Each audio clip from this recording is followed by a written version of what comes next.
Halo Nexters, jadi sekarang kita akan mempelajari tentang bagaimana menggunakan FPB dan KPK untuk menyelesaikan permasalahan gitu.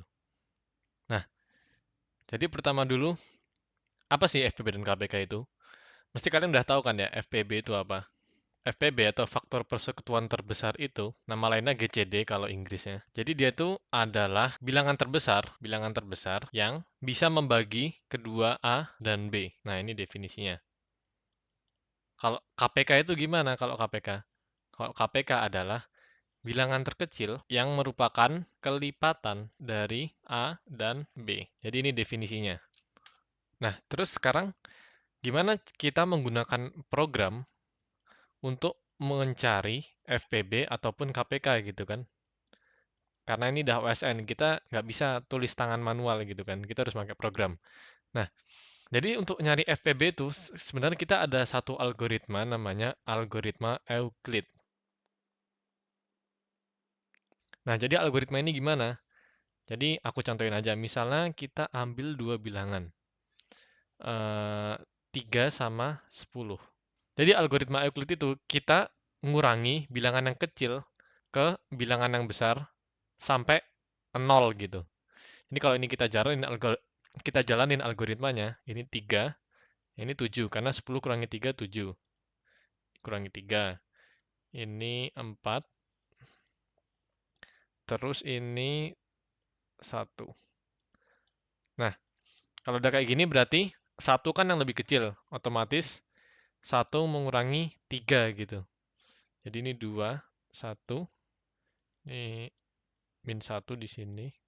Terus ini min 1 lagi, 1, 1. Terus ini manapun yang dipilih sama aja, 0, 1. Nah, kalau kita udah sampai 0, berarti kita udah menemukan FPB-nya, yaitu 1. FPB 3 dan 10 adalah 1.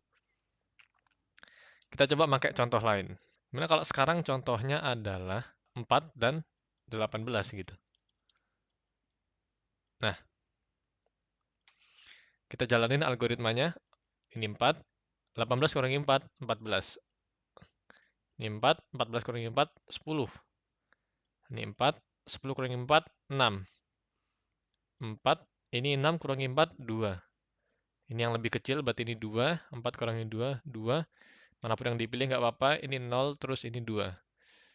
Nah, berarti kita ketemu FPB dari 4 dan 18 adalah 2.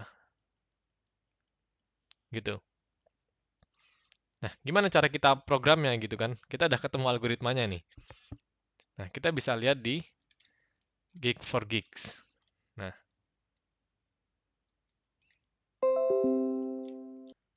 jadi ini adalah algoritma yang bakal kita pakai untuk nyari FPB. Nah, tapi kok algoritmanya gini? Kenapa ini ada modulo gini? Nah, modulo itu untuk mempercepat proses penghitungan. Karena kalau kita lihat di sini, ini kan kita harus membuat si 18 ini kurang dari 4, iya kan? Nanti habis itu kita gantian, si 4-nya kita kurangi sama si 2. Nah, jadi biar lebih cepat, kita langsung aja modulo 18 dengan 4. Hasilnya sama-sama 2 gitu. Nah, coba kita lihat kalau pakai modulo, kita bisa nyekip step ini. Kita bisa nyekip 3 step. Nah, jadi kita mengefisiensikan komputasi kita gitu dengan menggunakan modulo ini. Nah, kita lihat di algoritma ini sama persis kayak punya kita ini. Ininya A, ini yang B. Oke, B modulo A. Berarti nanti langsung ke sini. Tapi ininya ditukar. Ininya ditukar jadi nanti 24. Terus kita ngulangi algoritma ini lagi. Nah, kalau kalian perhatiin, si A-nya selalu lebih kecil daripada B kan? Karena A-nya yang memodulo si B. Kalau misalnya A-nya lebih besar daripada B gimana? Sama aja. Karena kalau misalnya kita kasih contoh GCD 42 gini, nanti dia bakal manggil apa? Bakal manggil 2 modulo 4 dan 4 gitu. 2 modulo 4 berapa? Ya tetap 2 karena si 2-nya lebih kecil daripada 4.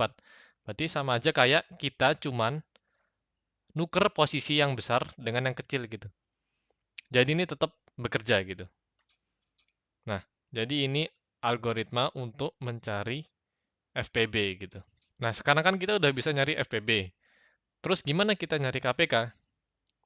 Nah, sebenarnya nyari KPK ini hubungannya erat dengan FPB. Karena kita bisa pakai rumus ini. A dikali B sama aja kayak FPB dari A dan B dikali KPK dari A dan B.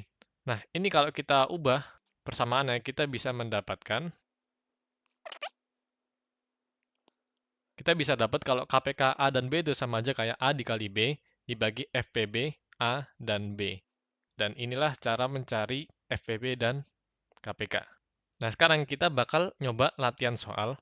Gimana sih soal-soal yang memerlukan FPB dan KPK gitu. Jadi kita bisa lihat aja di TLX, pemrograman kompetitif dasar. Nanti linknya ada di artikel. Nah, ini salah satu contoh soalnya, yang paling sederhana. Kita ada dua pecahan, A per B dan C per D. Kita suruh ngitung A per B ditambah C per D. Dalam bentuk pecahan gitu. Nah, format keluarannya adalah E per F. Nah, ini dia. Tapi E dan F ini harus dalam bentuk yang paling sederhana. Bentuk paling sederhana adalah ketika pembilang dan penyebutnya FBB-nya sama-sama 1. Oke. Jadi gimana cara kita ngerjain ini? Jadi misalnya A per B ditambah C per D. Kalau kita pakai tangan, kita orek-orekan gitu, gimana cara kita nyarinya? Simpel aja kita kaliin penyebutnya, terus yang atasnya adalah A dikali D, kita kali silang, ditambah C kali B. Nah, ini udah ketemu persamaannya gitu kan, pecahannya gitu. Nah, terus ini tinggal kita sederhanain gitu. Sederhanainnya pakai syarat tadi, FPB-nya sama-sama 1. Gimana caranya biar sama-sama 1? Kita asumsikan aja ya, ini sama dengan E, ini sama dengan F. Gitu. Nah, kalau misalnya ini E per F, gimana cara bikin FPB-nya sama-sama 1? Simpel aja, ini kita bagi dengan FPB dari E dan F. Ini juga kita bagi dengan FPB dari E dan F gitu. Udah ketemu deh cara simplifikasinya. Kalau masih nggak percaya, kita bisa pakai contoh, misalnya 3 per 6, FPB-nya adalah 3. 3 bagi 3 sama dengan 1. 6 bagi 3 sama dengan 2 setengah. Oke, terus kita langsung aja nyoba codingannya. Kita pakai algoritma tadi untuk nyari FPB. Jadi LL FPB A dan B. Terus kalau A sama dengan 0, maka kita return B. Kalau enggak, berarti kita nge-return FPB dari B modulo A dengan A. Terus kita lihat inputnya. Inputnya adalah AB dan CD. A, B, CD. Kenapa kita pakai longlong di sini? Karena kalau kita lihat di batasannya, E dan F ini muat dalam tipe data 64 bit. 64 bit ini harus pakai longlong gitu. Jadi kalau cuma pakai integer, bisa jadi WA gitu. Kita input dulu. A, B, C, D. Terus kita pakai rumus tadi. A kali D tambah C kali B. E sama dengan A kali D tambah C kali B. Terus F sama dengan B kali D. Terus untuk simplifikasinya, kita bikin satu variabel namanya FPB underscore deh. Sama dengan FPB dari E dan F. Terus E sama dengan E dibagi FPB underscore F sama dengan F dibagi FPB underscore. Nanti outputnya adalah E dan F. Kita coba submit.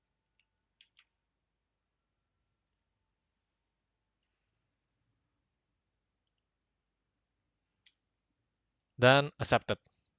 Jadi itulah cara menggunakan FPB dan KPK untuk menyelesaikan permasalahan di soal-soal OSN.